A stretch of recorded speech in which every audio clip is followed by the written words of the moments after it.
What's up everyone, and welcome back to the Bold and the Beautiful 24 official channel. Before we begin, please hit the subscribe button today. Let's get started. Sheila has a sixth sense about Lee, and Brooke chooses after a confrontation. In Italy, Brooke tells Ridge she can't stay, she has to leave. She doesn't know why she came to Capri with him. Too many memories exist. He persuades her to remain. Brooke complains that everywhere she turns, someone wants to take pictures of them. She has to answer question after question about him and Taylor and their ridiculous engagement. Well, screw you. She's going to run off with Nick and forget she ever met him. Ridge tells Brooke it's going to be okay. She says it's not, this was a mistake. Ridge says everyone is thrilled to see her. Ridge, in her opinion, is not. Nick, on the other hand, wants to knock her off her feet. It feels good to be wanted, like she's the only woman in the world. He looks at her with desire and passion, the way Ridge used to look at her. At the party, Eric tells Nick this is a private event. He says he's just looking for Brooke.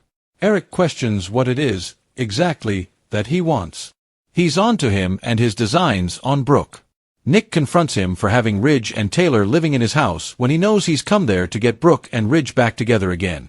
Eric smirks. He won't deny that he wants Brooke with Ridge. His son is happier with her than with anyone else. Nick thinks that's bad news for his fiancée.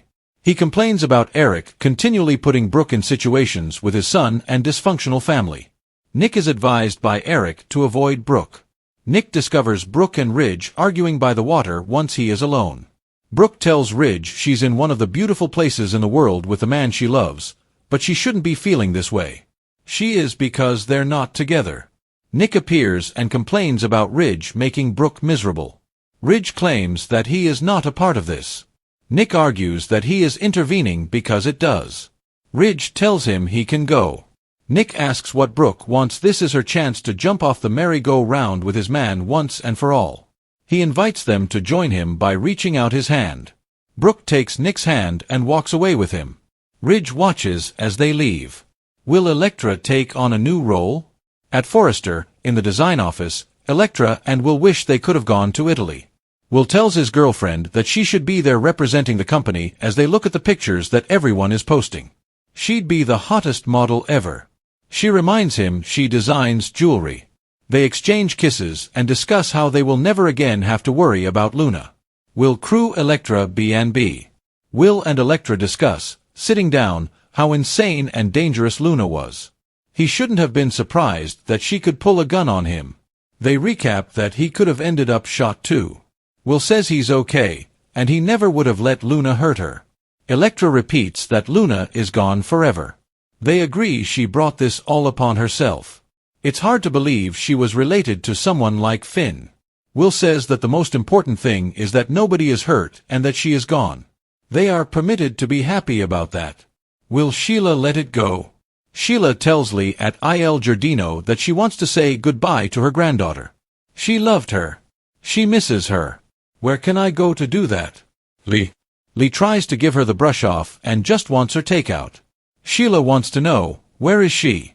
She reminds Lee she's not the enemy and tried to help her. Lee snaps, there's nothing you can do for her now. They bicker as Sheila explains she urged Luna to leave Finn alone and move on with her future.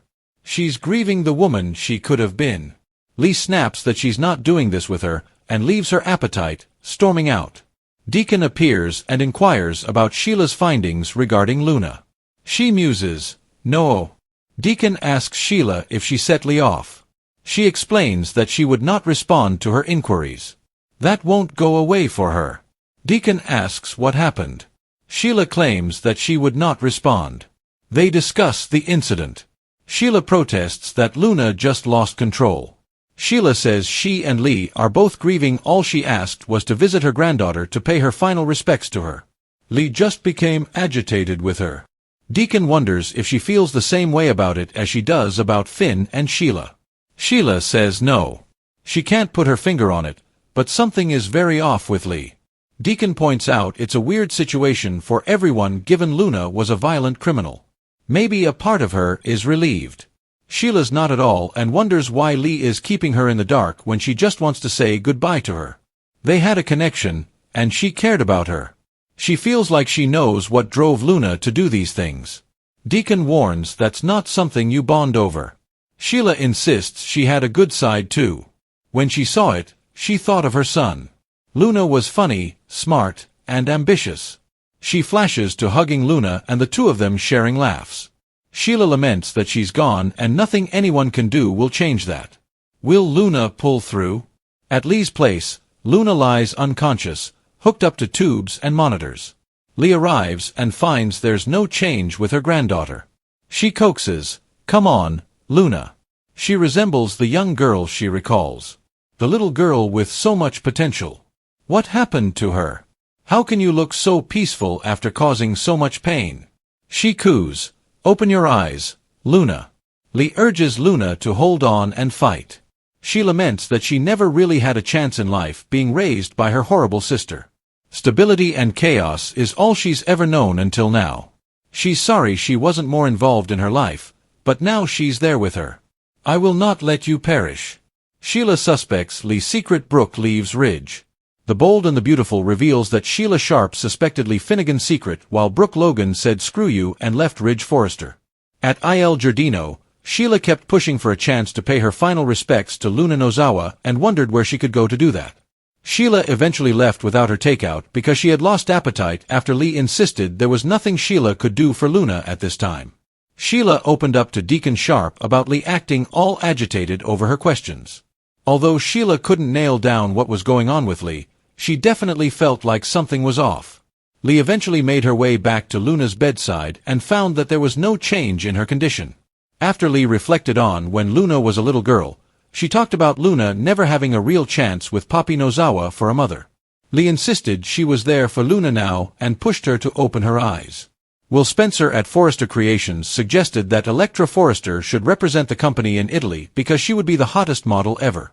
Electra downplayed that idea before talk turned to Luna and all the damage she'd inflicted. Although Electra didn't want to speak ill of the dead, Will suggested they were only speaking the truth and was glad she wasn't a threat anymore.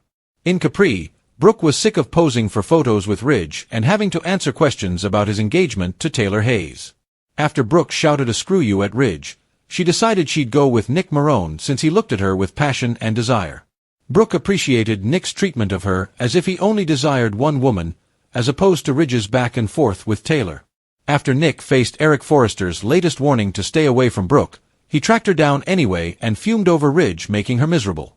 Nick urged Brooke to get off this merry-go-round for good and come with him as he held out his hand. Ridge certainly didn't look happy about Brooke leaving with him after she put her hand in Nick's as he wanted. The Bold and the Beautiful say Brooke has more romantic updates in her future, so don't miss all the shocking news and dramatic moments that are on the way.